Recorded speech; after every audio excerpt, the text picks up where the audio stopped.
Bom, gente, bom dia, né? Aula passada houve alguns probleminhas técnicos, porque, enfim, era o primeiro dia, né? A gente precisava fazer alguns ajustes, veio a questão do link que não foi enviado para a turma no tempo certo. Então, tudo isso houve um pequeno atraso, mas assim, hoje depois da aula, na verdade, assim, após o almoço, já devo estar disponibilizando o link não, a aula que eu gravei inicial da segunda-feira passada. Mas, o que, é que eu posso adiantar para vocês do que eu gravei na aula passada? Eu comentei, eu falei acerca do estágio, que até a semana passada ainda estava indefinido de que forma seria retomado o estágio de vocês. O estágio de vocês que eu estou falando são justamente sétimo e oitavo semestre. Então, a gente não sabia exatamente como isso iria acontecer. Então, agora, nesse momento, nós estamos tentando finalizar o estágio dos concluintes. Os alunos só faltam um estágio para eles poderem finalizar, de fato, o curso de medicina. Eu acredito que até o final desse mês de agosto, eles já devem estar finalizando. E aí vamos ter que pensar e distribuir vocês para que iniciem o estágio lá no LAC, tá? Por enquanto, o estágio de vocês será realizado no LAC, lá o Laboratório de Análises Clínicas, que fica localizado lá na São Pedro. Se vocês já andaram pela São Pedro, vocês já viram que tem aos fundos, no corredor térreo, a, a, a parte de odonto, né, que está funcionando, e bem ao lado da escada, para dar acesso lá à parte da direção, bem ao lado da escada tem uma portinha que é do laboratório. No momento, o laboratório ele está funcionando? Está, mas ele está funcionando somente para os alunos. E ainda não abrimos o atendimento aos pacientes, ainda, tá? Mas assim, o que eu quero e preciso falar para vocês hoje é o seguinte: a questão da retomada. Vocês sabem que por conta da pandemia, então nós temos algumas restrições, não diria bem restrições, mas cuidados que nós precisamos ter na hora da divisão de vocês. A professora Cláudia me enviou uma lista em que todos escolheram o período da manhã. Só que, gente, não tem como eu colocar todos no período da manhã. Tá, não vai dar para colocar todo mundo. Vocês, pela lista que eu recebi, são 18 alunos. E não dá para colocar os 18 no período da manhã. Então, eu vou precisar colocá-los nos outros turnos. Que outros turnos são esse? Nós temos o período da manhã, que funciona de 7 da manhã até 1 da tarde, que fica sob a responsabilidade da biomédica Daniele. Depois, nós temos um outro horário de estágio, que é de meio-dia até 6 da tarde, que fica sob a responsabilidade do biomédico César. E tem o último horário de estágio, que é de 15 horas até as 21, sob a responsabilidade da biomédica Tiffany. Ainda estamos vendo de que forma será esse retorno de vocês. Se ele se dará nessas 6 horas, como é de praxe, que a gente já coloca os alunos, ou se a gente faz algum tipo de readequação do horário, ajuste e tudo mais. Então, assim, ainda vamos ter uma reunião para poder definir esses pequenos detalhes sobre a questão do horário e tudo mais. Portanto, eu sei que alguns alunos trabalham, né? E vou solicitar, também vou colocar isso no grupo, para os alunos que trabalham, eles precisam me enviar, também vou enviar meu e-mail, enviar por e-mail uma declaração do seu local de trabalho, dizendo, olha, eu trabalho de tal a tal horário, então por esse motivo eu necessito fazer o estágio no contraturno, que é uma forma também de eu poder respaldá-los enquanto que vocês precisam fazer um estágio no horário específico.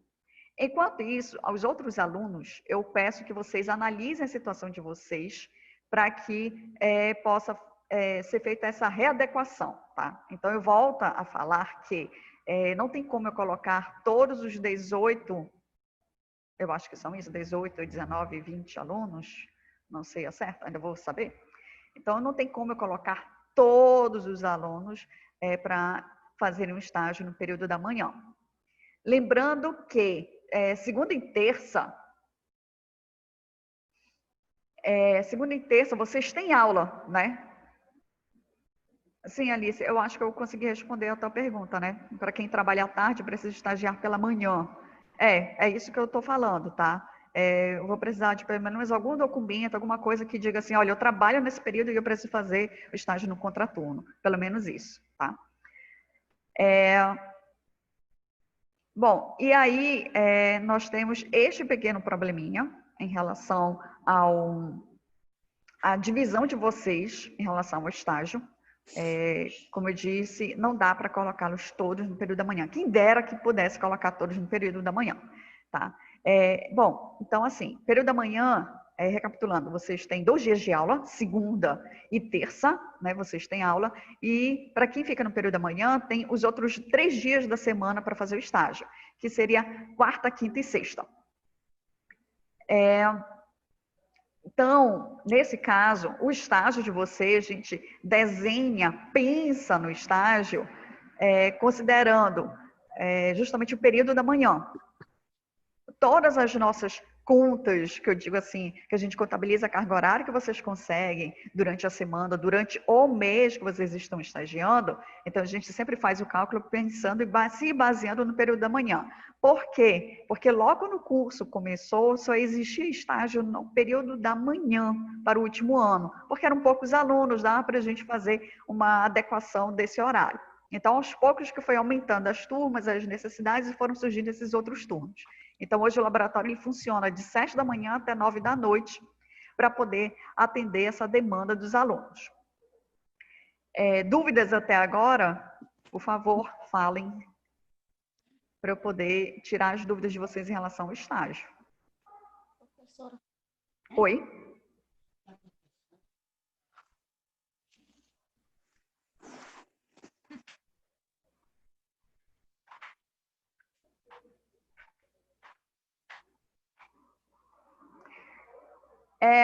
Alguns alunos devem estar se perguntando, professora, será que dá para fazer um estágio externo assim, fora do ambiente do LAC da São Pedro? Dá para fazer.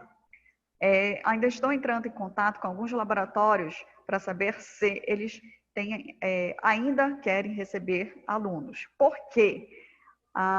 Devemos pensar no seguinte, os laboratórios de análises clínicas, eles não são laboratórios espaçosos, grandes, né, que dá para acomodar muitos alunos. Pelo contrário, é um laboratório pequeno, uma estrutura física pequena, para poder funcionar esse laboratório, e aí não dá, às vezes, devido a esse ajuste ou esse problema de espaço físico, infraestrutura física do laboratório, alguns já nos informaram que, no momento, não vão receber alunos enquanto eles não fizerem uma readequação da quantidade, do quantitativo de profissionais, do quantitativo de alunos que podem transitar pelo laboratório.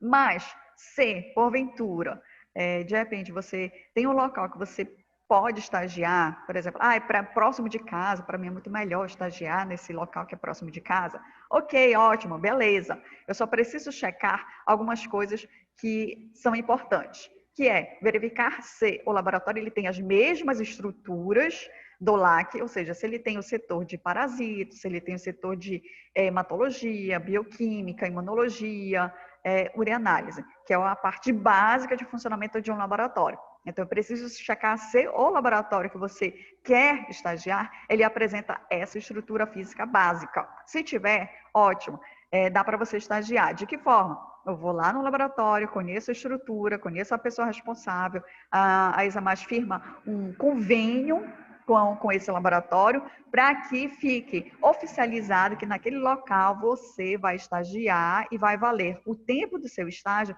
como carga horária para a sua habilitação em análises clínicas. Tá? O curso ele foi pensado para que, ao final, Sim, tem parceria com o RUT Brasão. O curso ele foi pensado para que os alunos eles recebam habilitação em análises clínicas. Ah, mas eu não quero análises clínicas, eu quero trabalhar com estética. Ok, ótimo, perfeito para você que quer trabalhar com estética, quer sair da linha de análises clínicas. Porém, gente, o estágio, o curso mesmo, ele foi pensado na habilitação final em análises clínicas.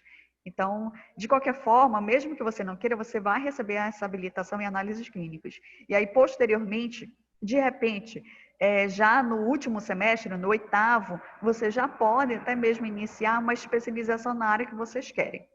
Se for pela ESAMAS, fica mais fácil de fazer esse caminho dessa especialização já no 7º, tá? Quais são os laboratórios que nós temos parceria hoje? Nós temos o RUT Brasão, o LBB, muita calma nessa hora. O Paulo Azevedo, Biolase, e às vezes, quando oferta vaga, a Santa Casa, tá? São esses nossos... A Santa Casa está com... eu tenho que ver aí, Alice, em relação ao RUT Brasão, tá? Então, nós temos esses parceiros funcionando, esses parceiros que nos auxiliam na questão do estágio, tá? Qual é o grande problema em relação a isso? O que eu falei para vocês. Os laboratórios eles estão realinhando, readequando a questão do quantitativo de estagiários, de alunos que podem permanecer, que podem estagiar nesses locais. Então, o laboratório que eu já recebi a negativa é justamente o LBB. Os outros, eu estou esperando uma resposta para saber se, de repente, eles aceitam, só que numa quantidade bem menor do que eles ofertavam antes. É uma triste realidade por conta da pandemia, mas aí nós precisamos pensar na segurança de todos, principalmente na segurança de vocês que estarão em contato, né, transitando e em contato com outras pessoas, que aí todos os cuidados devem ser tomados para que evite a infecção pelo coronavírus.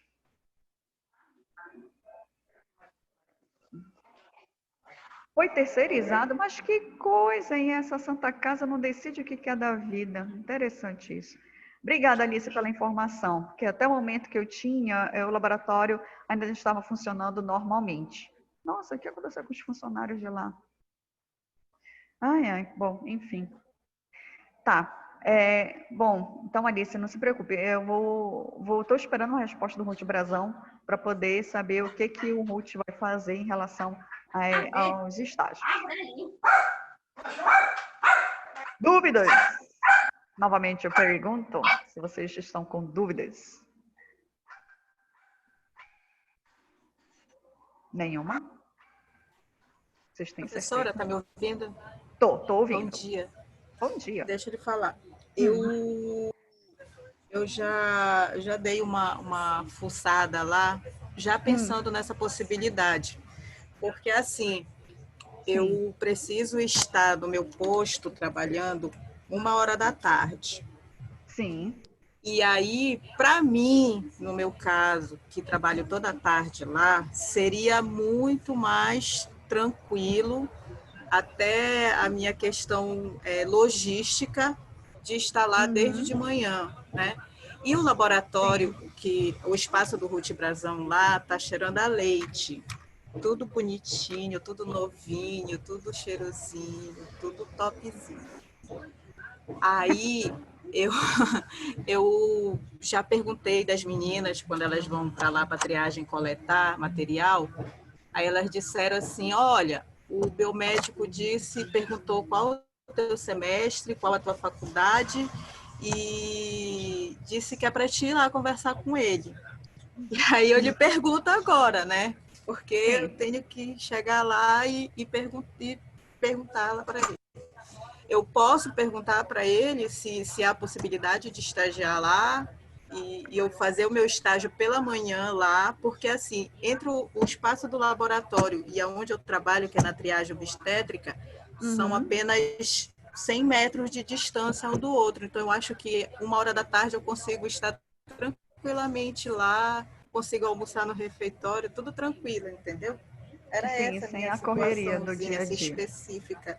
Uhum. Aham, À tá. noite fica muito difícil para eu ir para lá para o LAC, porque às vezes eu pego o plantão de 24 horas, aí eu Uhum. passo literalmente o dia todo, e às vezes eu. E é ruim para voltar para casa também o perigo, na questão do perigo.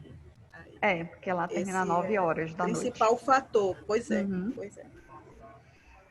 Bom, se você tem esse contato, e como o Ruth Brasal nós temos essa, como eu posso dizer, essa parceria, né?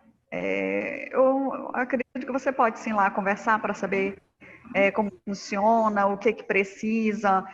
Eu sei que há um tempo atrás a Santa Casa ela estava colocando, na verdade, uma Tá. parte burocrática muito grande para o aluno poder estagiar, e às vezes a gente perdia até quase 2 meses para o aluno poder estagiar lá na Santa Casa, no laboratório. Porque precisava da entrada um Eles bando de fecharam. Foi papelado. assim. De repente, eles resolveram que agora é o Ruth Brasão, que está fornecendo aí. O Ruth Brasão faz do hemograma, os betas da vida, as urinas, rotina, enfim, cultura, tudo é o Ruth Uhum. Brasão. Tudo é o Ruth Brasão agora. Não Tá. tem laboratório, Uhum. fechou.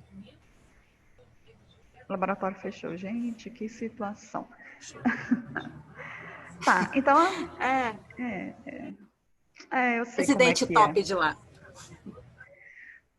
É triste saber disso, porque eu sei que tem, na verdade, ótimos biomédicos que trabalhavam no laboratório da Santa Casa. Bom, então, Alice, você pode sim entrar em contato com essa pessoa, ver o que Quando é eu que chegar lá hoje, eu precisa. vou falar.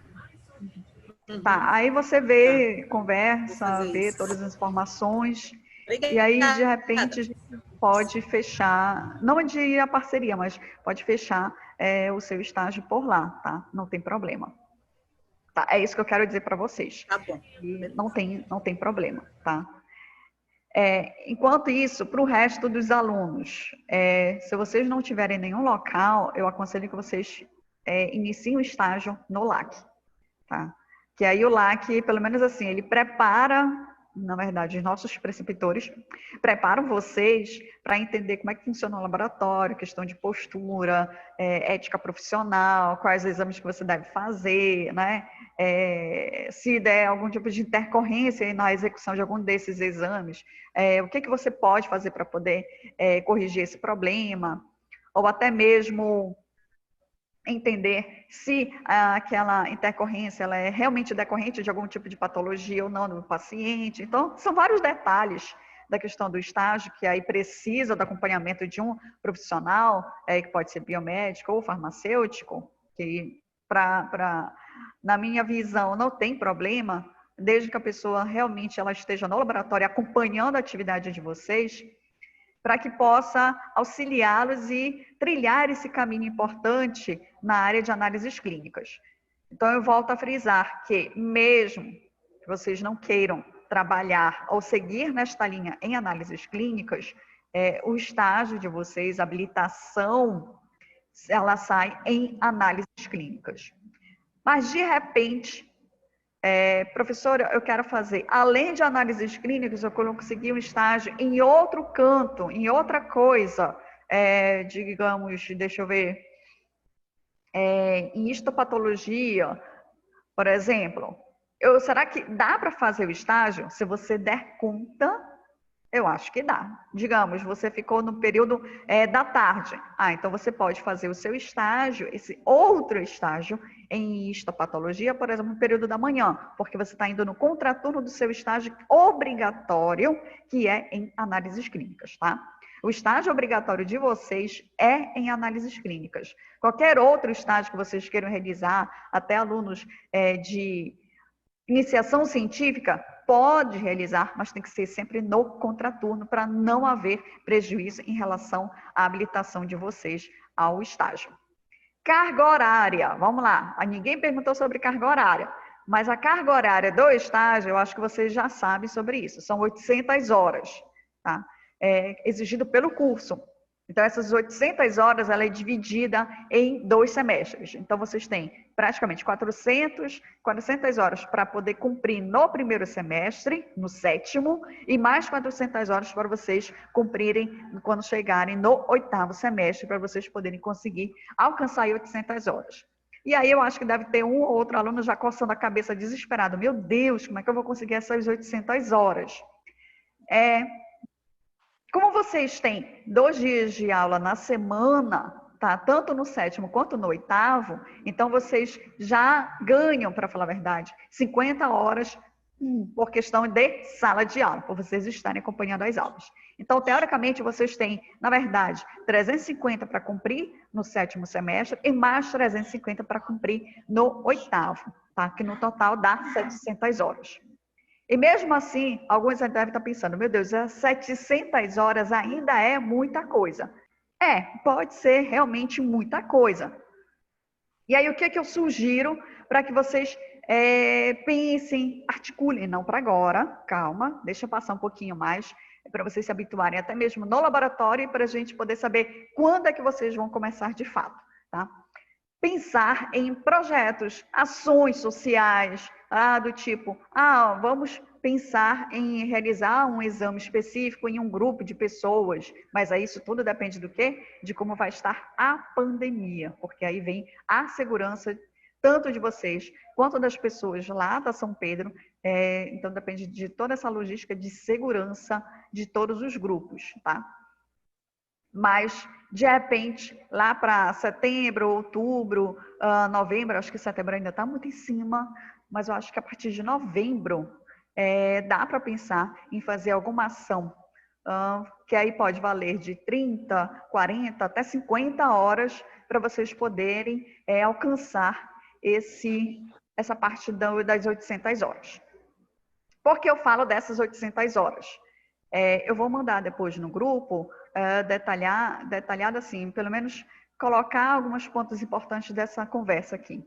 Que as 800 horas, ela vai constar num documento específico, que é a declaração de estágio, que lá vai estar discriminado quantas horas você conseguiu ao final do curso, do estágio, e de acordo com essa carga horária que você consegue, essa carga horária total, você vai receber um conceito em relação a essa carga horária, tá?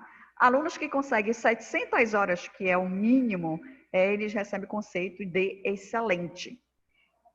Pode haver caso em que o aluno pode receber menos, pode alcançar menos do que 700 horas? Pode. Só que aí, se ele conseguir menos de 700 horas, o conceito dele vai ser bom. E tem casos em que a gente precisa espremer o aluno assim ao máximo para ver se ele consegue finalizar com o mínimo necessário, que é de 500 horas. Só que aí o conceito dele sai regular. Qual é o problema do aluno que consegue o mínimo necessário, que são as 500 horas? Que é o exigido pelo MEC.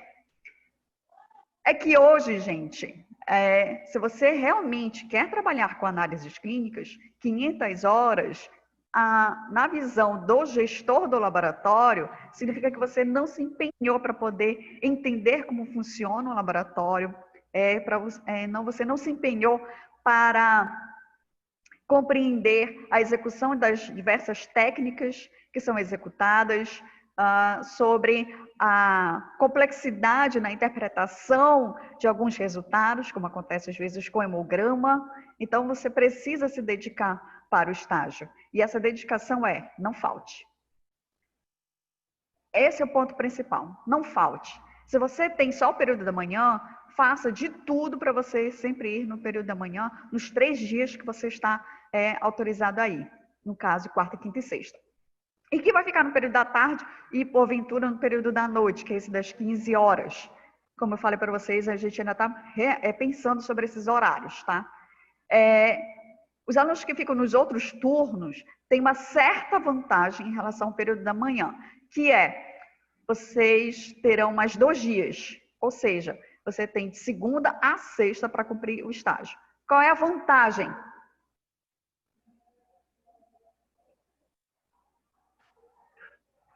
Qual é a vantagem?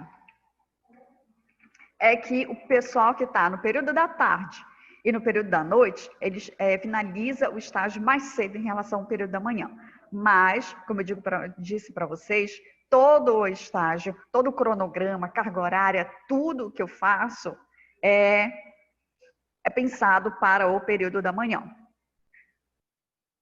Diga, Everson, eu acho que acertei seu nome, né? Diga, Everson, qual é a sua pergunta, qual é a sua dúvida para que eu possa tirar agora? Bom dia. Bom dia. Eu acabei logando um pouquinho depois do começo da aula. Só uma parte. Eu lhe explicar uma situação, né? Como eu moro aqui no Baitetuba, né? E a gente está pra cá, agora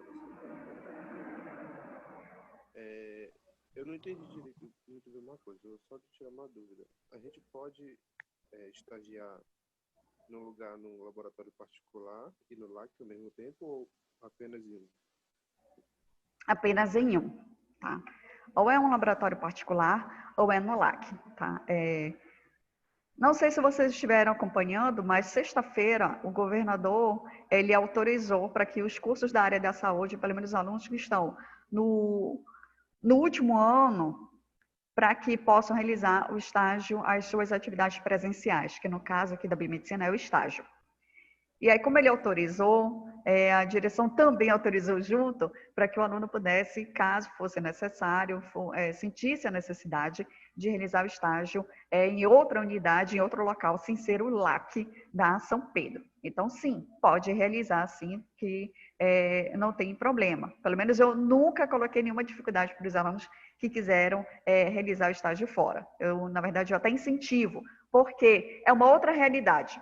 Tá? No LAC da São Pedro, é uma dinâmica muito, eu diria, muito calma, porque tem uma quantidade baixa de pacientes a serem atendidos, no máximo, são 20 pacientes em um único dia. Aí você pode pensar, nossa, mas é muito. Na verdade, é pouco, perto de outros laboratórios que recebem de 60, 100 ou mais do que isso por dia de pacientes para poder fazer a coleta e realizar os exames.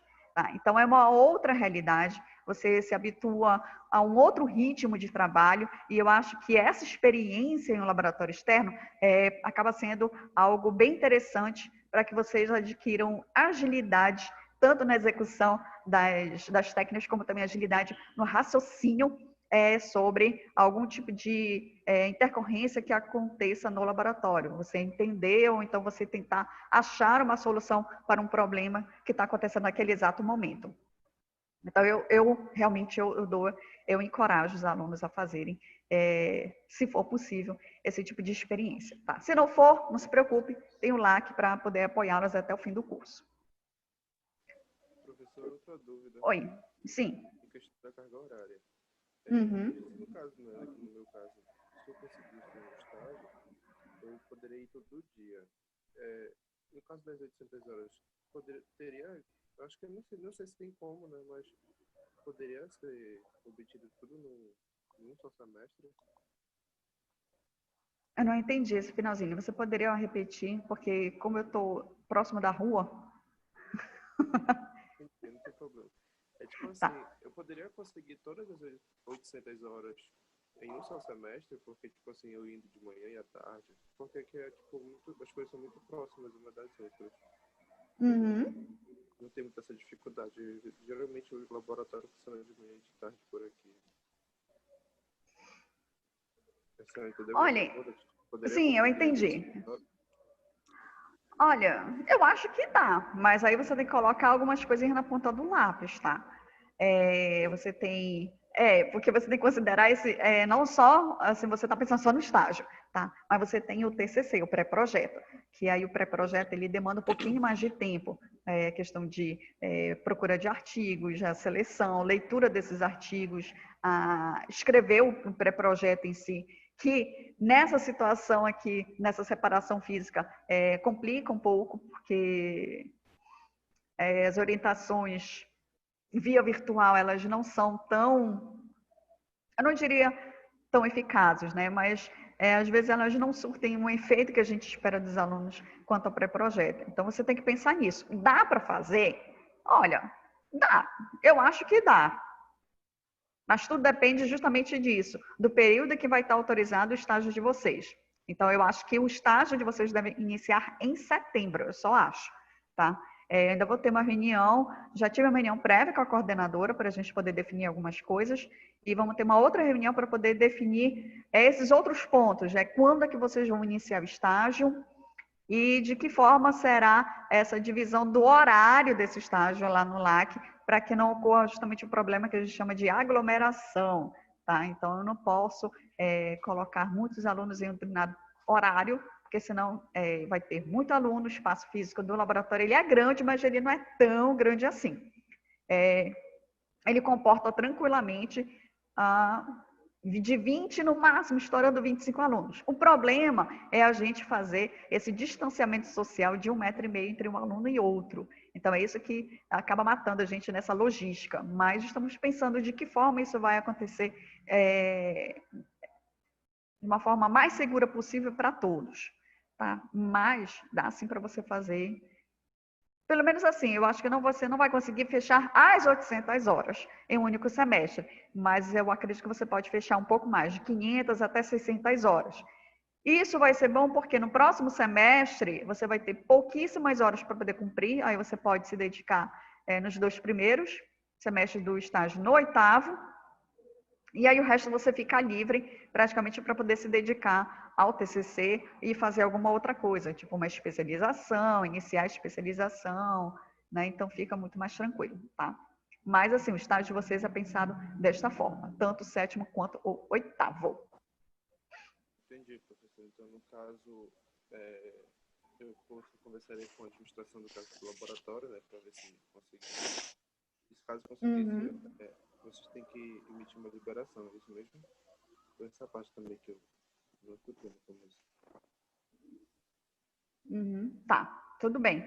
E aí, assim que você tiver alguma informação sobre o gestor do laboratório, qual é o laboratório e tudo mais, você me passa as informações para que eu possa entrar em contato e ver se ele tem ou não algum tipo de parceria, que às vezes tem laboratório que a gente já fechou parceria há muito tempo, a gente só precisa reativar a parceria para poder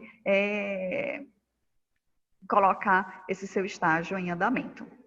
Eu acho que a Daniele Maciel levantou a mãozinha aqui. Oi. Só pode em laboratórios que são parceiros? Ou pode ser qual aluno? Pode ser outro laboratório. Como eu falei, pode ser outro laboratório, porque nós temos alguns parceiros já fixos, que é o Ruth Brazão, o LBB, o Paulo Azevedo, mas aí o Paulo Azevedo tem que ter uma certa autorização do professor Gladson, e Biolase, tá? São esses nossos 4 parceiros atuais. Mas assim, eu tenho outro laboratório que não faz parte desses 4 parceiros habituais da Examais. Pode ser? Pode. Eu não tenho problema nenhum. Já aconteceu de eu fechar com outros laboratórios dessa forma. Tá? Eu só preciso checar se ele tem a mesma estrutura que tem o LAC, para que você possa estagiar de forma completa, para você poder entender todos os setores do laboratório. É só isso que eu preciso checar de fato, para você poder iniciar o estágio. Tá certo? Ok, então, muito obrigado. Oi. Beleza. Fala, Daniele. Bom dia. Bom dia dia. a todos. Eu queria saber em relação a uma dúvida, que no semestre anterior, sem ser esse que passou, que a gente ficou sem estudar, vamos dizer, ao vivo, né? O anterior mesmo, acho que foi 2019, nem lembro mais, ou 2020, nem sei. 2020.1, a gente fica perdido. Não tem. Eu até me perdi. Na época, a coordenadora do nosso curso ofereceu vagas para o estágio de imaginologia. Porém, a gente ainda estava cursando a disciplina e não pôde fazer o estágio naquela época. Teria a possibilidade de a gente fazer o estágio em análise clínica? No caso, como eu falou, de manhã ou à tarde, a gente fazia de manhã, ou conforme o horário de cada um, né? E à tarde poderia fazer o de imaginologia, caso vocês, no caso, fechassem com alguma parceria de algum laboratório, porque foram oferecidos nessa época alguns alunos, né? Porém, a gente não foi fazer justamente porque a gente ainda estava cursando a disciplina em si. Sim, pois é, Daniele. Tá. Eu também estou no meio disso. A gente, no caso, a coordenadora, ela estava já começando a mexer de que forma seria feita essa seleção dos alunos para iniciar esse estágio, e aí veio a pandemia e acabou com toda a história, né? Não só desse estágio, como de todos os nossos planos ao longo do semestre. Entendo. Eu preciso perguntar para a coordenadora para saber em que ponto está esse acordo com a parte da imagem no hospital. Qual é o hospital, senhor? Esse que fica aqui perto. O Beneficente. Agora, tá. Então, assim, a Examais, ela fechou a parceria com o hospital para que os alunos da área da saúde possam ter um novo local de atividade, tá?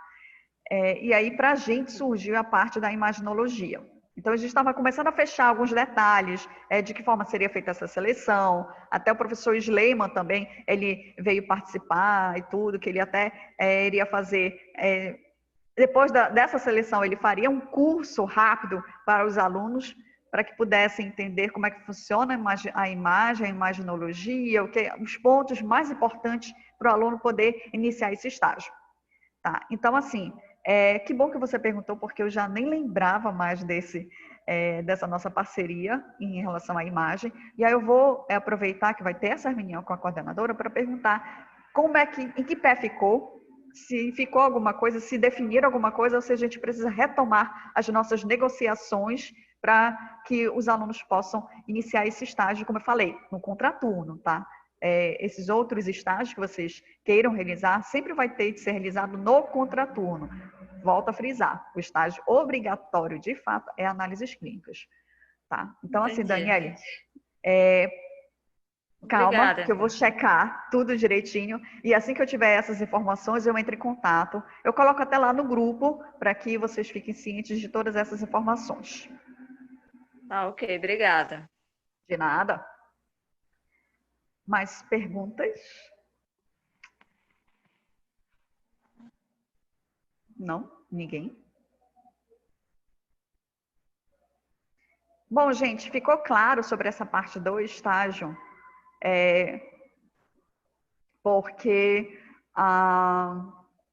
eu sei que é complicado essa nossa situação e vocês estarem em casa e a gente está aqui, né, fazendo essa comunicação por meio virtual, mas vamos tentar manter, pelo menos assim, a proximidade da comunicação. Foi muito bom a criação do grupo, porque aí vocês podem tirar dúvidas diretamente comigo, né?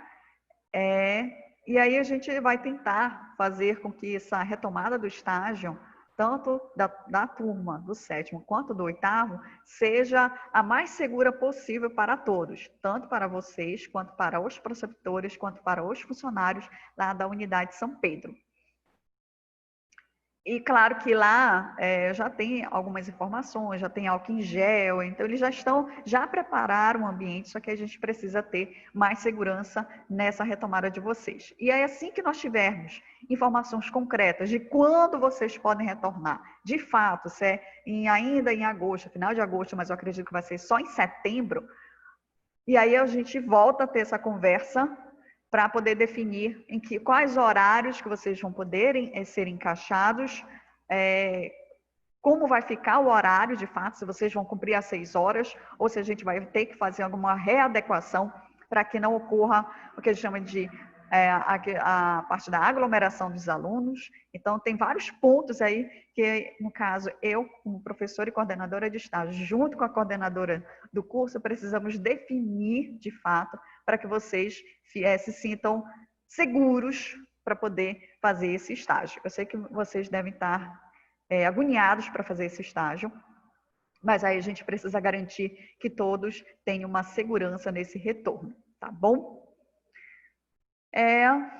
Bom, então, com isso, eu preciso, se vocês não têm mais dúvidas, eu vou, olha, minha língua enrolou agora, falar sobre alguns assuntos, assim que eu me achar aqui, que eu ainda não me achei, que maravilha, não me achei, peraí, vou já me achar, tá. sobre a... Cadê você? Não, não é isso que eu quero. Eu sei que eu compartilhei lá na plataforma o plano de aula de vocês, né? Como eu falei, eu já havia gravado, só falta publicar é ótimo, compartilhar na plataforma para que vocês tenham acesso a essas informações. Mas eu acho e acredito que seja importante comentar aqui algumas informações, repetir essas informações básicas, tá? Nesse 7º semestre, o que eu vou mostrar para vocês sobre a questão da biossegurança? Claro que tem várias coisas, vocês já viram sobre biossegurança no 4º semestre, se eu não me engano, todos os detalhes em relação à biossegurança. Eu só preciso frisar algumas coisas importantes, alguns detalhes sobre a questão da biossegurança, principalmente nesse período de pandemia, em que o uso dos EPIs acabam sendo importantíssimos para manter, pelo menos assim, manter uma barreira de proteção, uma barreira de contenção primária, para que vocês possam realizar as atividades de forma bem segura. Tá? Depois, eu vou falar sobre controle de qualidade, só que eu não vou entrar em detalhes sobre controle de qualidade, de todos os detalhes possíveis e imagináveis. Mas eu só vou precisar que vocês entendam o que é, de que forma funciona o controle de qualidade no laboratório e o quanto isso acaba sendo importante, não só na execução, mas na qualidade dos resultados que você está realizando no laboratório. Então, vai ser voltado mais para essa parte, que você tenha uma ideia do que é o controle de qualidade. Então, eu acredito que controle de qualidade, alguns professores devem ter falado, mas de forma bem específica, para hematologia, devem ter falado isso para bioquímica, imunologia clínica, microbiologia. Então, para cada setor do laboratório, tem um controle de qualidade específico, mas tem aquele controle de qualidade geral do laboratório. Então, eu vou focar mais para essa parte, controle geral que o laboratório precisa ter, que são alguns detalhes, assim, um pouco chatinhos, mas algo que os laboratórios eles estão sempre buscando, que é o Paulo Azevedo, o Amaral Costa, o LBB, o próprio Ruth Brazão. Então, esses grandes laboratórios de Sabin. Então, esses grandes laboratórios, eles têm selos de qualidade, e eu vou falar sobre esses selos também. Em seguida, eu vou falar sobre coleta, tá? Vocês também já viram. Eu acho que eu estou confundindo. Vocês viram biossegurança no 1º semestre, vocês viram coleta no 4º semestre. Acho que eu estou confundindo com outra turma anterior. Tá. Então, aqui nós temos o quê? A coleta de sangue. Então, vou falar somente sobre coleta. Claro que vocês já viram, então vou só pontuar algumas coisas específicas sobre a coleta. Vocês precisam, quando iniciar no estágio, vão precisar desse conhecimento teórico para poder realizar as coletas. E aí nós temos os biomédicos, que eles sabem muito bem como auxiliá-los nessa parte da coleta, tá? Não se preocupem com isso.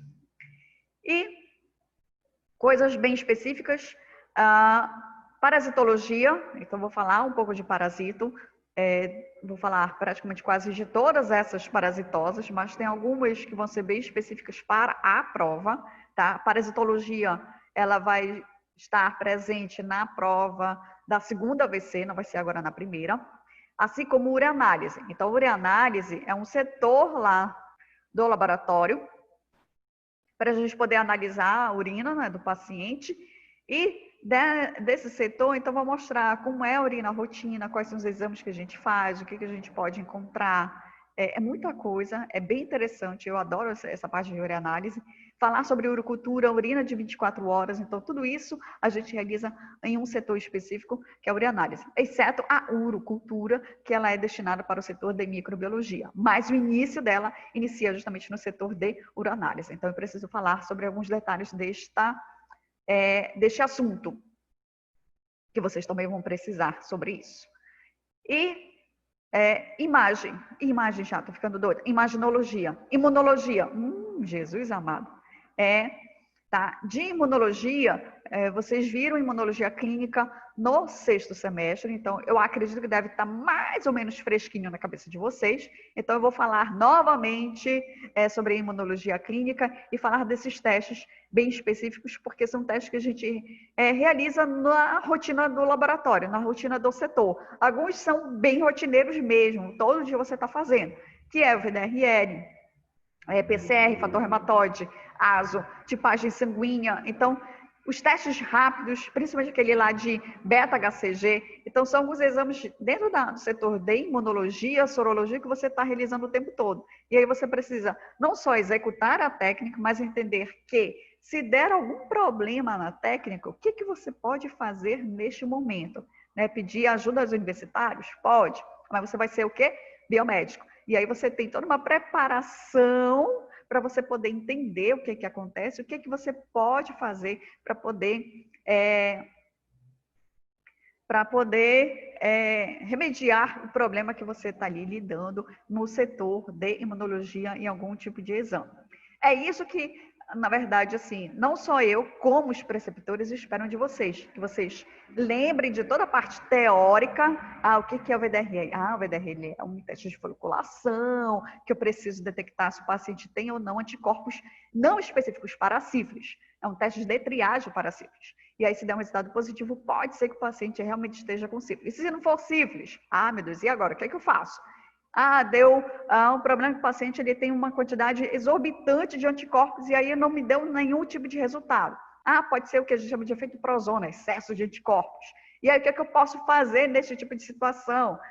Então eu vou fazer a diluição. Então é esse raciocínio que vocês vão precisar começar a ter ou aprender a ter quando a gente trabalha com análises clínicas. Eu sei que não é fácil ter esse tipo de raciocínio, iniciar esse raciocínio, mas é o momento que vocês têm para poder colocar tudo isso em prática. Tá? Metodologia. Bom, então vai ter essa exposição aqui, né? Eu estar aqui falando para vocês o que é, o que falta de ser e tudo mais. Vai ter algumas atividades, então ao final de cada aula, de cada assunto, na verdade, vai ter uma atividade para vocês realizarem, pode ser uma atividade individual, atividade em grupo, ou até mesmo algum tipo de metodologia ativa mesmo nesse momento aqui de separação virtual, tá? Então tem como fazer tudo isso. Prova. Eu não sei. Eu não sei dizer para vocês se a prova ela será como foi semestre passado, através da plataforma online, ou se ela vai ser presencial. Não dá para ter certeza, então vamos ter que esperar novas informações ou novos ditames das autoridades sanitárias para a gente poder ter certeza de como será essa prova de vocês, tá? Mas não se preocupe que eu também vou treiná-los para a prova, acho que das duas modalidades, tanto presencial quanto a online. Sim, algo muito importante, gente, essa nota 4 aqui. Entrega de relatórios, tá? Com a retomada do estágio, tem algo muito importante que é um outro item que eu preciso para poder acompanhar a atividade de vocês, que é o relatório de atividades. É um relatório que ele é específico para cada setor. Você está no setor de coleta. Então, no setor de coleta, no relatório do setor de coleta, então tem algumas perguntas, algumas informações que eu preciso que vocês preencham, do tipo, qual é o tipo de coleta que você realizou? Eu coletei somente punção de sangue venoso. Ok, ótimo. Quais foram as intercorrências que você encontrou? O que você fez frente a casos em que você teve uma amostra inadequada, uma amostra insuficiente para poder realizar o exame? Então, são perguntas específicas para cada setor. Então, assim, no LAC, esses relatórios, eles foram pensados para quem está no LAC. Quem estiver fora, não tem problema, vai responder os mesmos relatórios, tá? Então, deixa eu ver, aqui está errado, coloquei 5, mas são 6 relatórios, porque são 6 setores. Nós temos setor de coleta, imuno, hematologia, bioquímica, urianálise e parasito, tá? Então, são 6 setores dentro da análise clínica do LAC, lá da São Pedro. E aí, cada setor ele tem um relatório específico.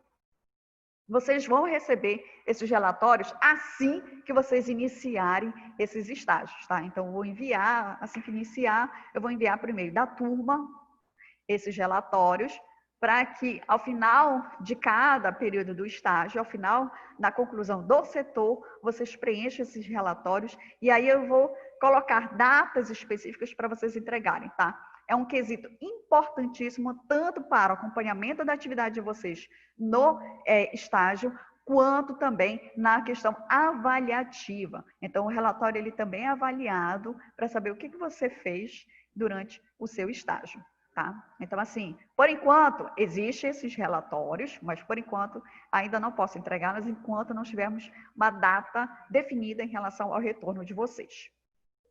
Tá certo? E aí, já está lá na plataforma, esse aqui é o cronograma. Então, para essa primeira prova, vou ter que falar sobre biossegurança, coleta de sangue, controle de qualidade e os testes da imunologia clínica. Tá? O que eu preciso também falar? Sim.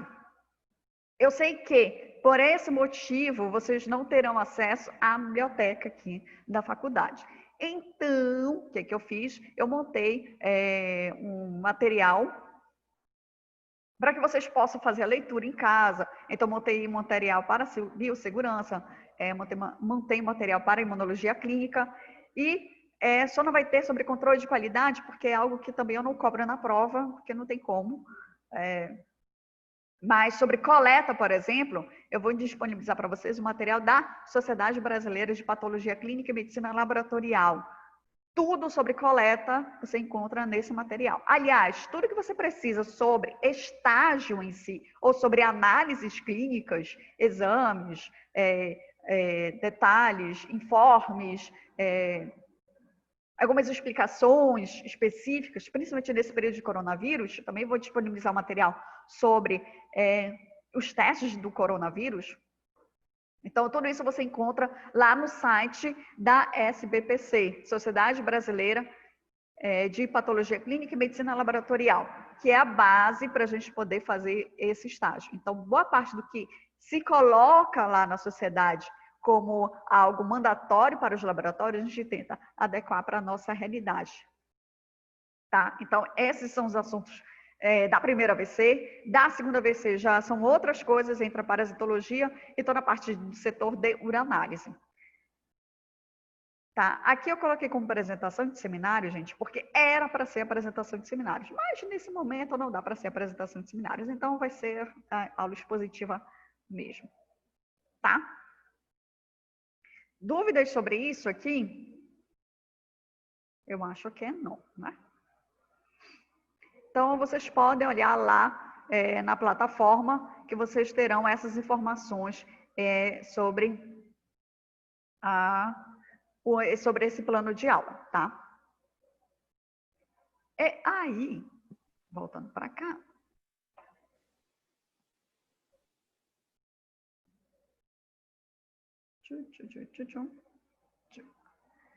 Tá?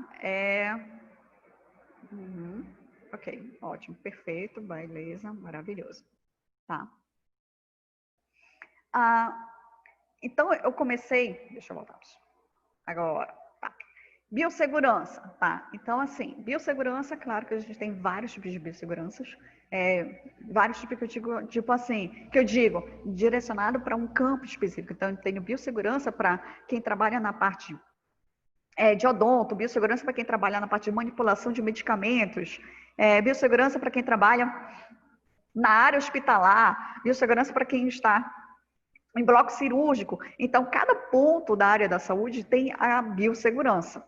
E aqui eu preciso trabalhar, pelo menos voltado para a área do laboratório, para a área de análises clínicas. E aí, gente, falando sobre isso, eu tenho aqui algo importante, que é, o que é essa definição? Eu tenho essa lei, na verdade, uma RDC, uma normativa, que é essa 302 de 2005, em que ela determina justamente como é que é a divisão do laboratório, ou o que o laboratório ele deve conter. Ele deve ter pessoas, setores específicos, equipamentos, vários tipos de reagentes. Então, a RDC ela é enorme e ela coloca lá vários pontos, várias coisas muito específicas sobre o que o laboratório ele deve conter. Para o laboratório poder funcionar, ele precisa de muita coisa. Ele precisa de alvará, ele precisa de licença ambiental. Então, são várias partes, várias coisas burocráticas que ele precisa para poder funcionar e, ao mesmo tempo, ele precisa de uma estrutura física adequada para que a Anvisa possa liberar, para que ele possa funcionar e atender os pacientes e realizar esses exames. Dentro dessa RDC, ela coloca várias definições. Essas definições, ela coloca lá sobre biossegurança. Então, é uma condição em que nós temos que ter um conjunto de ações para prevenir, controlar, reduzir e eliminar riscos. Riscos estes referentes justamente à saúde do trabalhador, que é a gente que está ali realizando aqueles exames.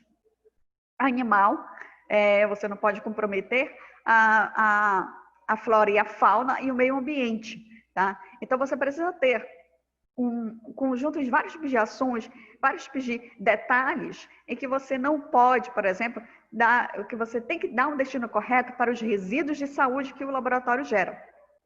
Você já pensou o que o laboratório gera de lixo, especificamente?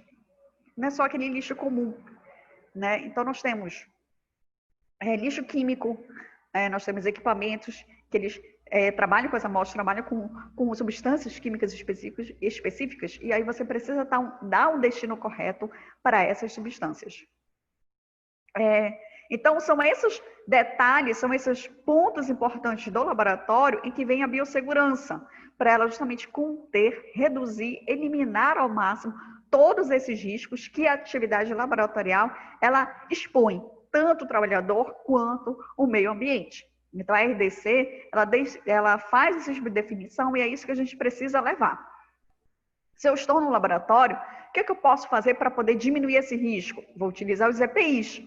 Quais são os EPIs? É usar touca, máscara, luva, jaleco adequado. A roupa também tem que estar adequada, por incrível que pareça. Tá? Então, não adianta, por exemplo, você ir para um local de estágio os homens, por exemplo, ir de camiseta. Porque os seus braços estarão...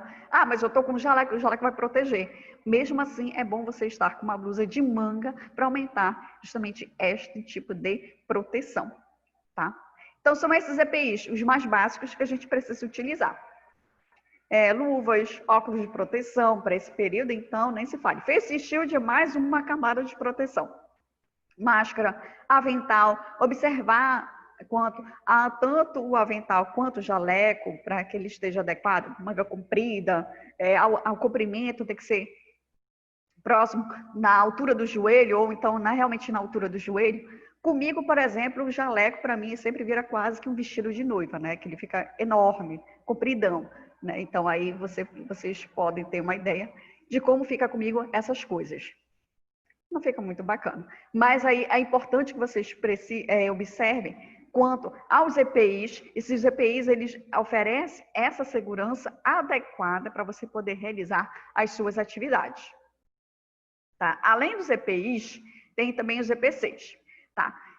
Algumas coisas importantes que a gente precisa lembrar. Os homens, proteger a barba. O ideal seria, eu quero trabalhar com análises clínicas. Ok, então tira a barba.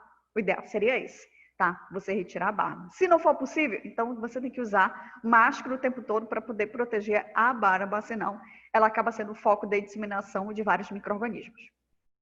Os cabelos sempre tem que manter presos, com xuxinha ou até mesmo uso de touca, dependendo do setor, a touca é a mais indicada para poder não proteger os cabelos, mas sim para proteger o ambiente que você está, principalmente quando a gente está no setor de microbiologia. Microbiologia, você dá para ver só o olho da pessoa, porque o resto está tudo coberto com EPI. Unhas, sempre curtas, porque unhas longas, quando você calça a luva, ela corre sério risco de rasgar a luva, e aí isso expõe suas mãozinhas, né, na hora de manipular qualquer tipo de substância ou amostra biológica. Aliás, chegou no laboratório, é muito importante que você calce as luvas. Por quê? Todos os reagentes que estão presentes no laboratório, eles contêm um tipo de substância. que a gente chama de azida sódica. Essa azida sódica, em contato com a pele, dependendo da quantidade que tem ali de azida sódica no reagente, na substância que você está manipulando no laboratório, ela pode provocar queimaduras, tá? Então, é importante sempre você manipular tudo que tem no laboratório, sempre de luva. Joias e bijuterias. Oi? Joias e bijuterias, gente. Hoje, por conta do coronavírus, vários órgãos públicos, eles já estão adotando o seguinte, olha, adorno zero. É o que acontece na Santa Casa. Tá? A Santa Casa, desde 2015, ela tem adotado, ou antes disso... Morreu 50. Ela tem adotado justamente a questão da adorno zero, tá? O que é esse adorno zero? Esse adorno zero é você entrar para o local de trabalho sem nenhum tipo de material, sem nenhum tipo de joia, sem nenhum tipo de bijuteria. Então, você tirar relógio, você retirar brinco, pulseira, colar. Então, você retira tudo. Mas eu posso chegar no local de trabalho com tudo isso? Pode. Mas você chegou dentro da área analítica do laboratório, você não pode entrar com nada disso. Por quê? Você está com um relógio, você calça a luva, mas se você tiver com relógio, o relógio ele pode simplesmente ser um local de ponto de propagação, de contaminação. Você pode, por exemplo, trazer algum tipo de contaminação do meio externo para a área do laboratório. Para o setor de microbiologia, isso é um problema muito sério, porque você acaba contaminando todas as amostras, todas as culturas. Então, por este motivo, é muito importante você não ter nenhum tipo desses elementos, esses adereços, você retirar esses adereços, tá? Anel nem se fale. Aliança, então, chegou no laboratório, tira a aliança e guarda muito bem guardado para você não perder a aliança. Que isso já aconteceu comigo. Que eu não lembrei que eu tinha deixado no bolso do jaleco. Então, todos esses adereços, hoje, é preferível que vocês não levem esses adereços. Até mesmo quando saírem de casa, tá? É aconselhável também não ir cheio de adereços. Eu tô com minha aliança e um brincozinho aqui, que o fone está cobrindo, mas quando eu chego em casa eu higienizo tudo isso. Então, hoje é importante vocês terem a ideia de que o laboratório não aceita mais esses adereços para você poder trabalhar.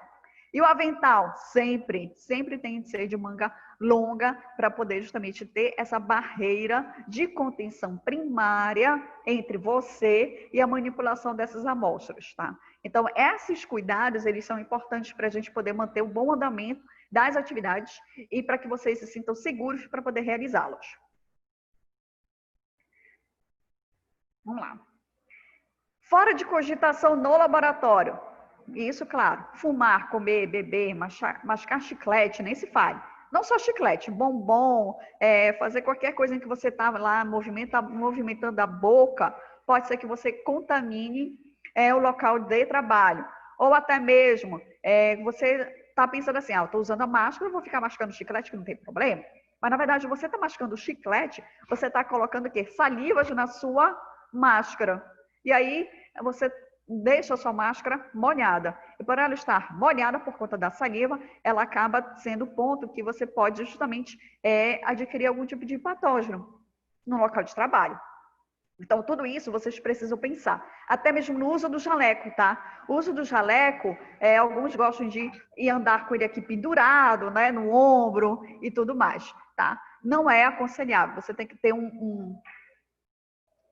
um recipiente específico para você poder guardar o seu jaleco para poder transitar de um canto a outro, porque o jaleco também é um meio de contaminação. Tá? Já foi feito algum tipo de estudo, não lembro agora qual é a revista, em que eles realizaram uma pesquisa em relação aos profissionais de saúde, especificamente médico, né? E aí eles descobriram que o médico, pelo fato dele sair do seu local de trabalho, entrar para uma área comum, de grande circulação de pessoas, entrar no carro, por exemplo, ele já está, pelo jaleco, veiculando vários tipos de patógenos. E isso acaba acarretando justamente a contaminação de várias pessoas que, porventura, possam desenvolver algum tipo de patologia. Então, é importante você ter uma forma de guardar esse jaleco sem andar com ele, por exemplo, solto na mochila, tá?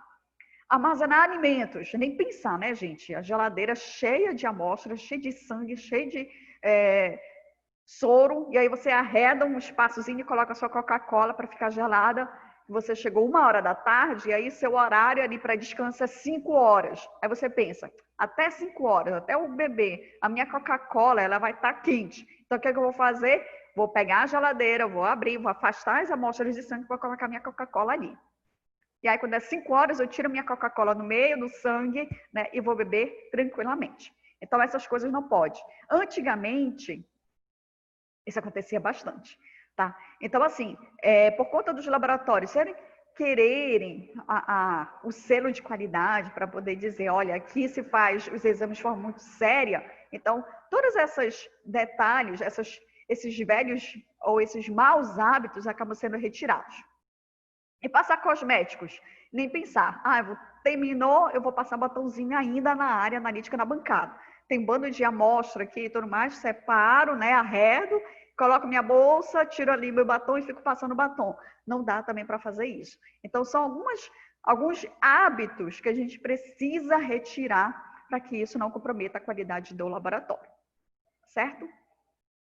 Enquanto aos EPCs, gente, dos EPCs, nós temos aqui esses equipamentos de proteção coletiva, que eles já funcionam como barreira de contenção secundária, então é mais uma barreira para poder diminuir o máximo essa exposição do trabalhador, porque nós trabalhamos na parte de análises clínicas, nós estamos sempre expostos a vários tipos de patógenos. Então, você pega uma amostra de sangue, por exemplo, no setor de hematologia, tá? E aí você não sabe o que tem nessa amostra. O que o paciente foi fazer no laboratório? Por que o médico solicitou a coleta para realizar o hemograma daquele paciente? Para vocês terem uma ideia, no laboratório, a cada 10 amostras de sangue que você coleta ou que você analisa, pelo menos uma é soropositiva para HIV. Então, você precisa ter o cuidado na manipulação dessas amostras. E aí é importante você identificar onde é que fica esses equipamentos de proteção coletiva no local de trabalho.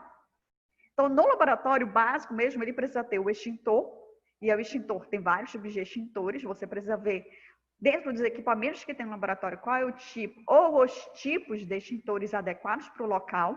Você precisa localizar onde é que ele está no laboratório. Tem que ter o chuveiro de emergência, tem que ter o lava-óleos, porque acidentes no local de trabalho podem acontecer. Lembrando que a gente está trabalhando, mesmo que seja no laboratório de análises clínicas, que tudo seja, por exemplo, automatizado, mas você vai precisar mexer com algum tipo de produto químico. E nessa manipulação pode acontecer acidente. E aí você vai precisar ter algum tipo de segurança, algum tipo de equipamento para poder auxiliar em minimizar esses riscos em relação à exposição a produtos químicos. E aí tem o chuveiro de emergência e tem que ter o lava-óleos como forma de proteção. Dependendo do que você trabalha também, tem que ter uma capela de exaustão, principalmente para na hora de manipular vários tipos de produtos químicos. E a cabine de segurança biológica, porque você está trabalhando com amostras biológicas e você tem um risco biológico muito grande. E também é a mesma coisa, tá? Você não sabe o que tem nessa amostra e aí você precisa ter mais uma barreira de contenção para poder minimizar essa exposição. Então, para nós que trabalhamos na área de saúde, nós estamos sendo expostos o tempo todo a esses riscos, principalmente o risco biológico, porque você nunca sabe o que contém naquela amostra, o que o paciente vai fazer no laboratório para fazer a coleta. Você pode ter algumas informações do tipo, se for um laboratório mesmo, o máximo que você vai ter de informação é a suspeita clínica. Então, vai estar lá digitalizado ou escrito qual é o tipo de suspeita clínica desse paciente. É o máximo de informação que você tem sobre ele. Então, você tem que executar todas as técnicas, você tem que ter todos os cuidados necessários para poder evitar que você tenha algum tipo de patologia decorrente de um patógeno presente em uma dessas amostras, tá? Então, é muito importante que, em qualquer local de estágio, você identifique quais são os EPIs que estão disponíveis e quais são os EPCs. Mas eu não quero análises clínicas, eu quero trabalhar com estética. mesmo assim, você precisa também identificar quais são os EPIs que você precisa ter e quais são os EPCs que precisam estar disponíveis para você poder trabalhar com segurança. Certo? Então, a biossegurança ela acaba sendo muito importante para a gente poder identificar essas barreiras de contenção, tanto primária, que são os EPIs, quanto as secundárias, que são os EPCs, para poder ter o máximo de segurança para o trabalhador. Não é exatamente para a amostra, tá? É para o trabalhador. E vem a parte de classificação desses riscos, que faz parte da biossegurança, especificamente da saúde ocupacional. Tá? Então, nós temos 5 grupos de riscos que precisamos sempre identificar nos setores ou no laboratório em si. Então, nós temos os riscos físicos, químicos, biológicos, ergonômicos e os de acidentes. Eu preciso identificar todos eles? Sim, eu preciso identificar para que eu tenha uma margem de segurança na hora de realizar qualquer tipo de atividade no laboratório ou na área analítica do laboratório. Riscos físicos, gente. Bom, dos riscos físicos, o que eu tenho aqui? Eu preciso identificar quais são os equipamentos que eu tenho no laboratório e desses equipamentos, o que ele pode me oferecer de risco especificamente. Então, por exemplo, eu tenho equipamentos que eles podem gerar calor, eles podem ficar muito quentes, que é o caso, por exemplo, de uma estufa. Então, qual é o cuidado que eu preciso ter na manipulação de uma estufa? Eu coloquei vidrarias nessa estufa, ela chega a mais de 100 graus para poder fazer o processo de secagem e esterilização. Então, não vou pegar simplesmente com uma luva de látex, né, e retirar as vidrarias quentes. Não, eu preciso, né, de uma luva específica para poder manipular essas vidrarias. O mesmo acontece quando eu tenho freezes para poder armazenar as amostras. Então, eu tenho freezer que tem na geladeira, que a temperatura dele é até menos 20 graus, e eu tenho freezers em que a temperatura é mais baixa ainda, que a gente chama de menos 70. Então, para esses freezers de temperaturas mais baixas, de menos 70 ou até mesmo as amostras que ficam armazenadas no nitrogênio líquido, eu tenho que ter luvas especiais para poder manipular esse material. Por quê? Temperaturas muito baixas, elas também provocam queimaduras. Em alguns casos, queimaduras graves, de 2º grau, até chegando até mesmo a uma queimadura de 3º grau. Então, a manipulação desse material, desses equipamentos que podem e vão oferecer algum tipo de risco físico, é importante que eu identifique qual é o tipo de risco para que eu não aconteça nenhum tipo de acidente. Tá? Então, é importante a gente identificar todo esse tipo de risco que o laboratório oferece. Além do físico, nós temos o quê? Químicos. Então, como no laboratório a gente trabalha com muita substância química, lembrando, todos os reagentes, eu estou no setor de bioquímica. Bioquímica, então, nem se fale. É muito reagente. É reagente para você fazer glicose, colesterol total, glicerídeos, o que mais? As provas, as transaminases, para você verificar a função hepática de modo geral, a função renal. Então, são vários tipos de exames. Então, para cada exame, você tem um reagente específico para poder realizar. Isso é substância química. Em outros momentos, você vai precisar de substâncias químicas mais específicas. E aí você precisa ter o cuidado na manipulação dessas substâncias.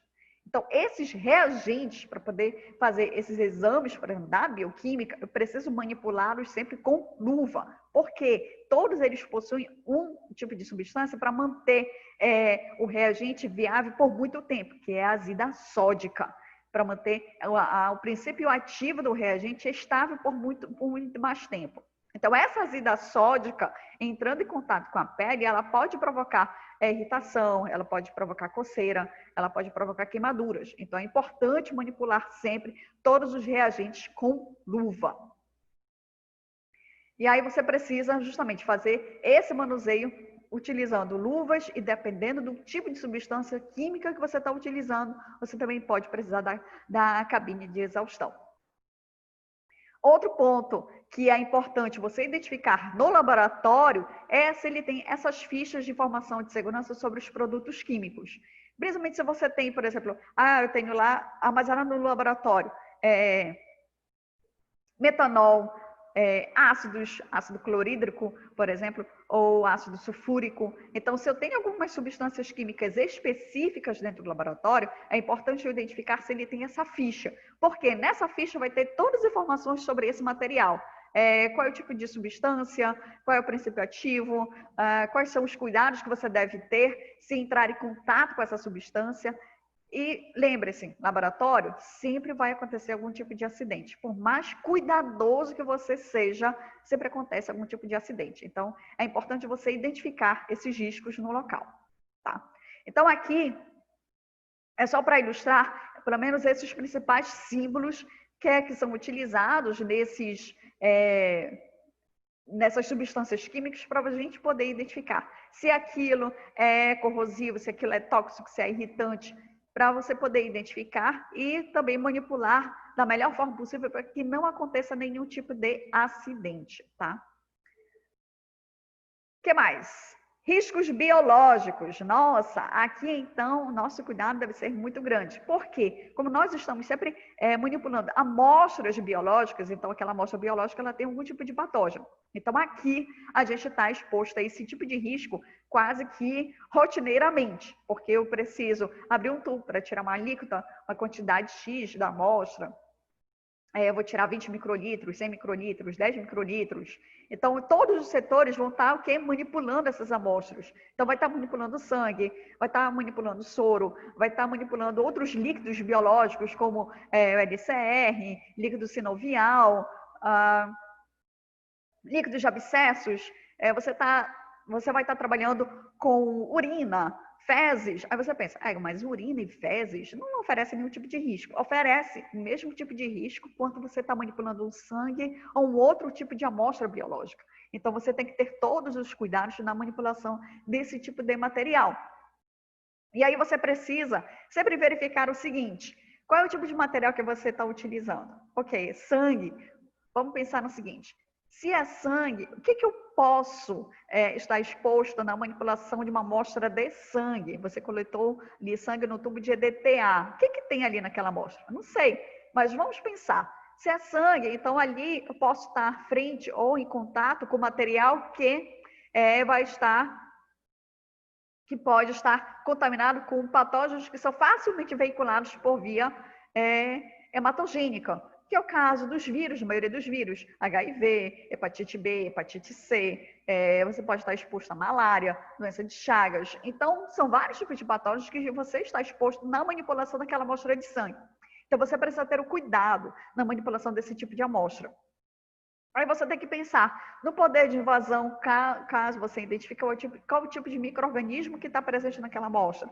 Você tem que pensar o grau de patogenicidade, o poder de invasão, a resistência ao processo de esterilização do laboratório ou da bancada de trabalho, a virulência, a capacidade mutagênica. Então, na hora que você identifica qual é o patógeno que está presente naquele paciente, você tem que pensar, eu tomei todos os cuidados necessários para evitar que eu entre em contato diretamente com essa amostra e eu tenha algum tipo de patologia decorrente em entrar em contato com esse tipo de amostra.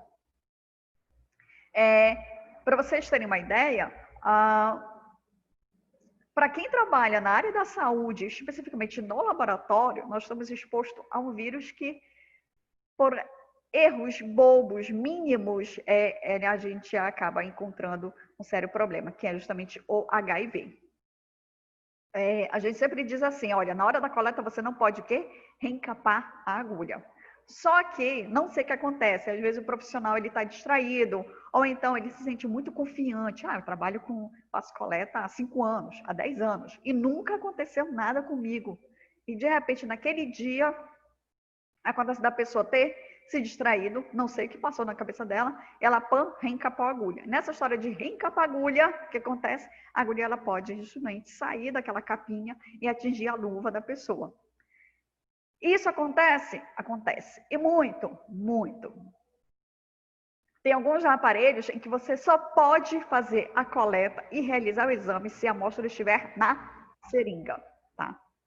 E aí nós temos um aparelho que é a gasometria. Você precisa verificar os gases ou a relação dos gases no sangue. Quantidade de oxigênio e quantidade de gás carbônico.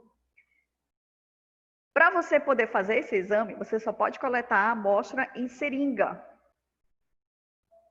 E a amostra tem que estar na seringa, porque o aparelho ele só analisa a amostra que está na seringa.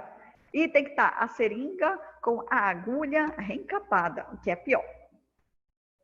Então, nessa manipulação, na realização desse exame, há sim um risco muito grande. Já teve, não relato, mas fato comprovado de ex-aluno que estava fazendo esse exame por um descuido, ele acabou se contaminando, não exatamente se contaminando, mas houve um acidente com uma amostra de um paciente que foi diagnosticado ou comprovado que era soropositivo para HIV. Então, vocês conseguem imaginar como é que estava a cabecinha desta pessoa ao ter descoberto que o paciente que ele acabou sofrendo um acidente, a amostra em si, era de paciente soropositivo? Então, assim, todos os cuidados que a gente precisa ter, não é só no início, no início eu preciso ter o máximo de cuidado. Não, você tem que pensar como se fosse todo dia do seu trabalho, o primeiro dia do seu trabalho. Você precisa ter todo o cuidado necessário para evitar justamente esses tipos de situações, esses tipos de riscos em que nós estamos expostos, tá? Então, é muito importante você sempre se policiar, sempre fazer reflexões sobre o seu dia de trabalho. O que eu fiz hoje? Eu fiz tudo corretamente? Será que eu não coloquei nenhuma... a minha pessoa e as outras do laboratório em risco por alguma ação, alguma atitude que eu tive no laboratório hoje? Será que eu desliguei os equipamentos, por exemplo, tirei da tomada para evitar que eles tenham algum tipo de risco, ou risco físico, por exemplo? Então, são esses detalhes do laboratório, do dia a dia, que a gente precisa observar. Então, desses riscos biológicos, claro que a gente precisa observar o quê? Qual é a classe desse tipo de risco biológico, tá? Para o laboratório em si, a gente só tem até a classe 2. Porque a gente trabalha com alguns tipos de patógenos que dá para você trabalhar na cabine de segurança biológica, tranquilamente. Que a maioria das bactérias, fungos, manipulação de alguns tipos de vírus, como eu coloquei aí, hepatite C e o HIV, por exemplo, dá para você trabalhar tranquilamente no laboratório, tá? Com uma cabine de segurança para poder minimizar a exposição a estes riscos. Então, até isso você precisa também identificar. Mas dá para deixar claro que todos os laboratórios de análises clínicas, eles trabalham com risco biológico de classe 2, para poder justamente ter o mesmo padrão de equipamentos para todos os laboratórios. Classe 3, bom, classe 3 já é um pouco mais complicado, porque laboratório não está autorizado a trabalhar com patógenos da classe 3. E eu preciso justamente de locais específicos para manipulação. Da classe 3 aqui, nós temos 2 locais em que dá para realizar a manipulação desses patógenos, que é o Evandro Chagas, que tem um laboratório específico para manipulação desses patógenos, e o laboratório, se não me engano, era o Laboratório de Virologia da Faculdade de Medicina de Ribeirão Preto. Tá? Então, são esses 2 locais no Brasil que dá para realizar a manipulação desses patógenos de classe 3. Classe 4, então, aqui nem se fala. Se a gente não consegue nem controlar de classe 2, de classe 3, imagina de classe 4. Tá? São altamente, facilmente de serem disseminados pela comunidade. Então, aí eu preciso de mais barreiras para poder trabalhar. Então, no Brasil, classe 4 nem entra na questão. Então, a gente tem no máximo para trabalhar a classe 3. O que mais? Acidentes e ergonomia. Esses fatores em si, o que a gente precisa pensar sobre eles? Tá?